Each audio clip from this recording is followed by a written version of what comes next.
Salve piratas e marinheiros, saíram as scans e os textos traduzidos do capítulo 1114 de One Piece. E lógico que eu estou aqui para narrá-los para vocês. Então já aproveita e deixa aquele likezão, se inscreve no canal e ativa o sininho para não perder nenhuma de nossas resenhas. Dito isso, agora chega de enrolação e bora para o vídeo. O título do capítulo 1114 de One Piece é Asas de Ícaro. Na primeira página podemos ver a sua capa, e na história de capa está escrito: Peregrinação substituta da colheita dourada da criança ogro Yamato, volume 4.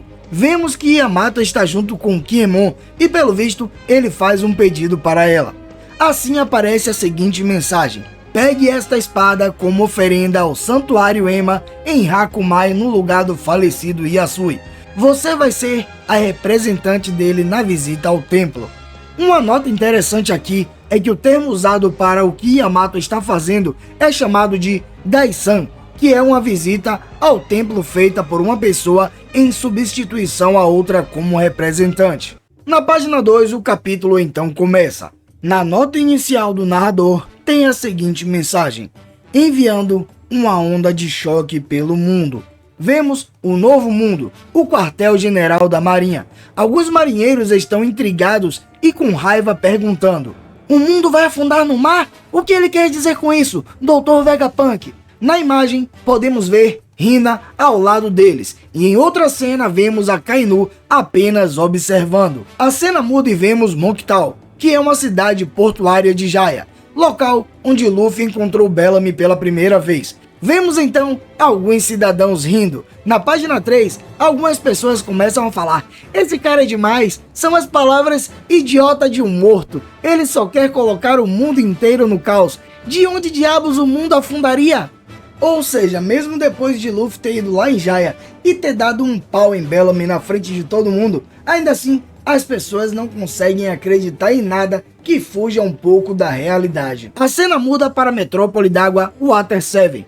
Vemos os cidadãos falando: o que ele está dizendo é bem incrível, dado o estado do nosso país, mas vai acontecer com o mundo inteiro? Então não era só questão de maré alta e maré baixa? Também podemos ver Paulinho aparecendo na cena, mostrando como se ele estivesse preocupado com o que está acontecendo no mundo. Na prisão submarina de Impel Down, vemos Doflamingo dizendo: isso é ótimo, se Impel Down for inundada com água do mar, é seu trabalho garantir a segurança dos prisioneiros, certo, Magellan? Na página 4, Magellan responde: bom, é verdade que a elevação do nível do mar em 1 metro no outro dia causou grande pânico dentro da prisão. Quantos metros seriam necessários para o mundo inteiro afundar? Doflamingo então diz: se a água subir cerca de 5 metros, a maioria das cidades do mundo estará condenada. Será que todo mundo vai se mudar para outro lugar? Para um lugar mais alto, é claro. Uma coisa que eu tava reparando aí nessa cena foi na farda de Magellan. Afinal de contas, nas histórias de capa do mangá, tinha sido revelado que depois que rolou aquela fuga de Impel Down, Magellan foi rebaixado para vice-diretor e o vice-diretor Hannibal acabou se tornando o diretor. Porém, olhando um pouco nessa imagem que tá meio embaçada, ficou parecendo que a farda de Magellan voltou a ser aquela antiga. Ou seja, será que ele recuperou seu posto de diretor, ou como vice-diretor ele pode usar essa roupa aí normalmente, assim como Hannibal andava em Impel Down até mesmo sem camisa? Na Ilha dos Homens Peixe, no reino de Ryogu, vemos Shirahoshi falando: papai, o que está acontecendo no mundo? Netuno responde: essa notícia é bem assustadora, Diamon. Na Ilha do Futuro, em Egghead, vemos o vice-almirante Rond dizendo: o que ele está tentando dizer? O cientista mais inteligente do mundo está tentando criar caos pelo mundo? Com mentiras? Que absurdo completo, Dr. Vegapunk! Na página 5 podemos ver que os Gorosei começam a conversar um com os outros telepaticamente. Eles decidiram destruir todos os sinais de vida na ilha para impedir a mensagem de Vegapunk. Não importa o que aconteça. Então um deles diz: destruam todos os caracóis transponders de transmissão. Não, destruam qualquer forma de vida que possa ouvir. Nada mais importa agora. E aqui temos alguns pontos bastante interessantes. Ao que tudo indica, Vegapunk fez tudo premeditado. Ele entregou o Mother Flame para os Gorosei, já sabendo que eles iriam utilizá-la. Assim a sua mensagem teria mais veracidade. Afinal de contas, ele iria contar o futuro, ele iria fazer uma previsão do que iria acontecer com relação aos terremotos e às enchentes. Outro ponto legal foi ver Aokiji cheio de ataduras. Ou seja, se ele ainda estava em Hashinozu, significa que ele não saiu de lá para batalhar com nenhuma outra pessoa. Então, será que essas ataduras que ele ficou, esses ferimentos, foi por causa da batalha dele contra Garp? Porque se foi, provavelmente teve muita coisa da luta que acabou ficando de fora da tela, que Oda provavelmente não mostrou para nós, mas seria muito interessante ver essa batalha deles acontecendo e mostrando tudo o que rolou de fato. Vemos York correndo desesperada dentro de Lab Phase, procurando o Caracol Transponder, enquanto ela fala: "Arf, quanto tempo você vai continuar falando, Stella?" No telão a mensagem de Vegapunk continua e ele diz assim: "Eu falarei um pouco sobre o futuro, mas se o sensor e os cálculos que eu fiz estiverem corretos, um terremoto extraordinário acontecerá em todo o mundo em alguns dias após essa gravação." Os cidadãos que estão escutando ficam ainda sem entender o que está acontecendo. Na página 6, vemos as reações de Smolt e Monte Dor, os filhos de Big Mom. Smolt então diz: "Impossível! Ele estava falando do terremoto que aconteceu hoje, mas como ele sabia disso, já que ele gravou antes do ocorrido? Além disso, ele já não está morto?" Na mensagem, Vegapunk continua falando: "Além disso, o nível do mar em várias regiões subirá até 1 metro. Haverá ilhas que não poderão mais ser habitadas por pessoas." Os cidadãos que estão ouvindo ficam abismados e ficam se perguntando: uma previsão? Vegapunk volta a falar: "Praias em todo o mundo inevitavelmente desaparecerão. Se eu estiver errado sobre essas coisas, então vocês não precisam mais ouvir o que eu tenho a dizer." Em Hashinozu, os piratas estão falando: "O quê? Isso é macabro! Ele está acertando em tudo!" A cena volta para Vegapunk e ele diz: "Mas se todas essas coisas acontecerem, então quero que todos vocês prestem atenção no que eu vou dizer. Esse terremoto não é um fenômeno de desastre natural." Com isso, vemos uma ilha inundada pelas águas, com pessoas subindo em suas casas e tentando fugir de barco. Também vemos Tojinichi em Longhai Longland e Aokiji coberto de bandagens em Hashinozu. Porém, eles não dizem nada. Na página 7, podemos ver Saturno diante do grupo de Nami. Ele está furioso, falando: "Vegapunk, cale a boca." Vemos também os Mugiwaras gritando: "Saiam da frente!" Saturno ataca eles com sua pata de aranha, mas os Sop e Brook conseguem desviar. Enquanto isso, Nami ataca ele com um raio e Lilith ataca com uma de suas armas. Mais atrás se encontra Chopper, que está protegendo Robin usando seu Guard Point. A mensagem de Vegapunk continua e ele fala: "Eu também, de alguma forma, desejei a paz." Saturno então diz para os Mugiwaras: "Saiam do meu caminho." Nesse momento ele sai correndo, passando por todos eles para procurar o Dendemushi de transmissão. Na página 8, Vegapunk continua falando: "Mas esse é apenas o primeiro dos meus pecados." Nesse caso ele está se referindo à criação de Mother Flame. Enquanto isso, os Gorosei começam a falar um com os outros telepaticamente novamente. Saturno diz: "Marte, você já encontrou a usina de energia?" E Maris então responde: "Ainda não." Saturno volta a falar: "Essa é a única sala que não pode ser danificada. Eu estou indo." Vegapunk continua falando: "Com o meu sonho de obter a energia eterna, eu queria do fundo do meu coração que esse mundo avançasse em direção ao futuro. Mas..." A cena muda e vemos Saturno quebrando a parede e ele fica surpreso. Assim ele fala: "Ah, Mother Flame." Vegapunk em sua mensagem continua: "Eu cheguei perto demais do sol."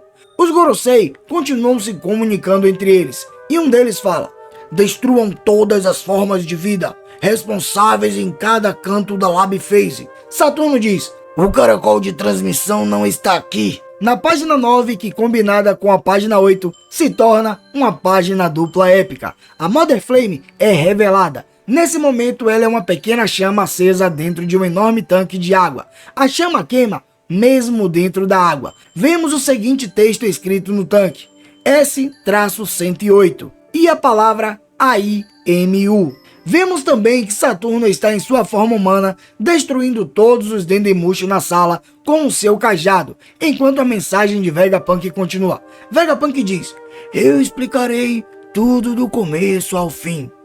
Então, galera, finalmente foi revelado o formato de Mother Flame, e agora a gente já sabe que é essa chama que está dentro desse tanque de água.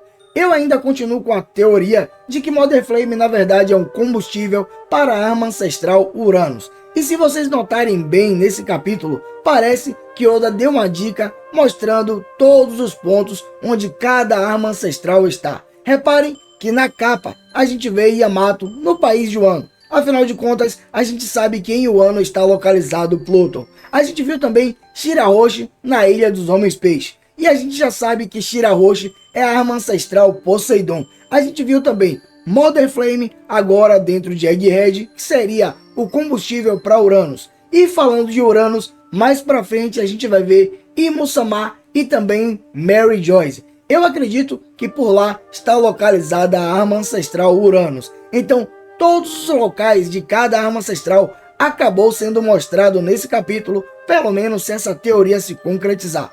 Outro ponto muito interessante é que se vocês voltarem lá para o capítulo 472, se eu não me engano, você vai ver uma história de capa de Enel. E reparem bem nessa imagem, que parece muito que Oda deu uma dica ali mostrando que Mother Flame está diante de Enel, naqueles quadrinhos que foram mostrados com Enel olhando para cada um deles. Eu acredito que nessa história de capa tem muita dica de Oda valiosa. Se a gente for prestando atenção ao longo do tempo, vamos descobrir muita coisa que Oda colocou por aí. Na página 10, vemos o robô ancestral caminhando em algum lugar. Os marinheiros estão atirando nele, mas não o afeta. Os marinheiros então falam: "Não adianta, não está funcionando. O que diabos é aquilo? É completamente implacável." Levante a mão quem já está de saco cheio de ver esse robô ancestral aparecendo para não fazer nada. Galera, mais uma vez, eu acredito que essas cenas aí só são encheção de linguiça, não serve para nada. Afinal de contas, não tem necessidade de ficar mostrando esse robô ancestral a cada 3 capítulos, somente para aparecer ali para comer tempo e página do mangá, sendo que eu quero ver mais coisas sendo reveladas. Em sua mensagem, Vegapunk continua: "A respeito do que está para acontecer para este mundo." Enquanto ele fala, vemos o grupo de Luffy e eles estão correndo para ficarem longe do fogo que cerca Egghead. Dory então diz: "Quente, quente, quente."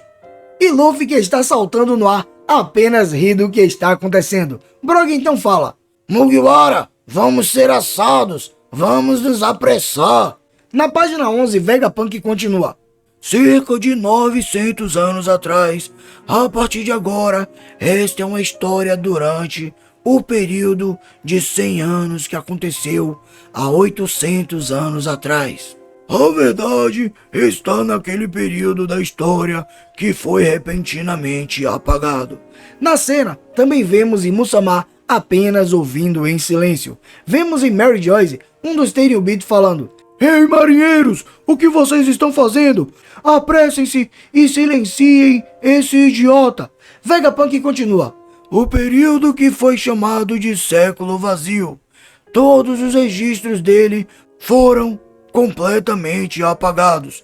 O único meio de aprender sobre esse registro histórico que foi subitamente interrompido."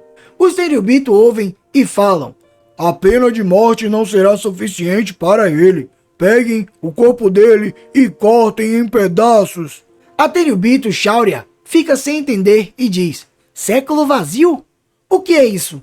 Reparem que parece que nem todos os Tenryubitos sabem a respeito do século perdido. Tanto é que Shauria ficou sem entender nada do que estava acontecendo. Parecia que ela não sabia mesmo a respeito do século vazio. Eu acredito que provavelmente só quem sabe a respeito dessa época é Imu-sama, os Cavaleiros Sagrados e os Gorosei. Vegapunk continua: estava silenciosamente espalhado por todo o mundo. Esses registros só podem ser decifrados lendo as letras do passado, conhecidas como poneglyphs. Vemos Saul deitado no chão do que parece ser uma floresta, apenas rindo. Derexixixixi. Na página 12 a cena muda para o East Blue em Orange Tal. Uma criança está dizendo: "Ei, você sabia? No passado 20 reis se uniram e formaram um mundo. Você não sabia disso, vovô?" Vemos também o prefeito com o cachorro do seu lado, e ele fala: "Bom, o que você acha, Chuchu?" E Chuchu apenas late. Vegapunk continua sua mensagem: "Mas decifrar os poneglyphos é altamente proibido pelo governo mundial, e apenas de eu estar relacionado a eles, eu coloquei a mão na massa. Esse é o meu segundo pecado. Com a persistência de um certo grupo de arqueólogos exemplares, eles decifraram as literaturas herdadas junto com alguns poneglyphos e fizeram pesquisas tão extensas quanto possível. Eles não se arrependeram de nada." Enquanto Vegapunk fala, vemos o grupo de Nami, e Brook está gritando pelo nome de Zoro e Jinbei para que eles cheguem ao local o mais rápido possível. Na página 13, Vegapunk continua: "A história é um conto." Enquanto isso, Nami percebe que as nuvens estão se movendo, e ela diz: "Espere, ele se moveu, olha, as nuvens estão se estendendo." Brook responde: "Yuhuhuhu! Talvez seja isso que Edson estava se referindo quando disse que faria nosso barco pousar na água." O Sop se empolga e diz: "Oh, é verdade. Se as nuvens se estenderem, podemos alcançar o mar." Na sala de controle vemos Edson falando: "Certifiquem-se de escapar, piratas do chapéu de palha. Não sejam pegos pelo governo mundial." Pelo visto, de acordo com essa cena aí, ficou parecendo que Edson vai se sacrificar pelo bem dos Mugiwaras. Assim como Stussy tinha dito há alguns capítulos atrás que ela iria ficar em Egghead para que os Mugiwaras conseguissem escapar da ilha. Na página 1415, Vegapunk conclui: "Resumindo, o que eu sei é um conto incompleto do século vazio. Não posso preencher as lacunas com a minha imaginação, mas vou deixar para vocês a verdade que eu descobri." Vemos que enquanto Vegapunk fala, é mostrado também Luffy enfrentando Gorosei e o Arkuri. Brock então dá um aviso para Luffy dizendo: "Ei, não seja tão imprudente, chapéu de palha." Luffy responde dizendo: "Vai funcionar dessa vez." Luffy, que já está com seu Gear 50 ativado, parte para cima de Arkuri novamente e acerta um soco na cabeça dele. Só que seu ataque não funciona e ele fica chorando com a cara engraçada porque sua mão ficou doendo. Vegapunk então finaliza sua mensagem nesse capítulo dizendo: "O protagonista desse conto nasceu há 900 anos em um reino com uma civilização incrivelmente avançada. Ele se assemelha muito ao lendário deus do sol, Nika, que é reverenciado em Elbaf. Ele é um homem que luta com um corpo elástico. Seu nome é Joy Boy. Ele é um homem conhecido como o primeiro pirata do mar." Na nota final do narrador, vemos a seguinte frase: "O pirata original." Galera, infelizmente haverá uma pausa na semana que vem. Eu sei que é chato, mais uma pausa, mas o jeito vai ser esperar. Contudo, fica a questão: será que veremos Vegapunk continuando a falar a respeito de Joy Boy? Será que veremos como foi que ele foi derrotado? O que aconteceu com ele? Será que vai ser mencionado a respeito da Akanoa? Afinal de contas, no capítulo passado, Vegapunk largou uma bomba dizendo que o mundo iria afundar no mar. Então seria interessante, pelo menos, ver alguma explicação a respeito da Akanoa no próximo capítulo. Até porque eu acredito que Joy Boy a construiu justamente para ajudar as pessoas a escaparem da inundação. De qualquer modo, vamos teorizar um pouco mais nos comentários. Então já deixa aí a sua mensagem dizendo o que você achou desse capítulo. Qual seria a sua nota para ele? De 0 a 10? Deixa aí e vamos resenhar um pouco mais. Dito isso, galera, eu espero que vocês tenham gostado desse vídeo. Mas, por enquanto, isso é tudo. Eu fico por aqui. Um abraço e fica com Deus.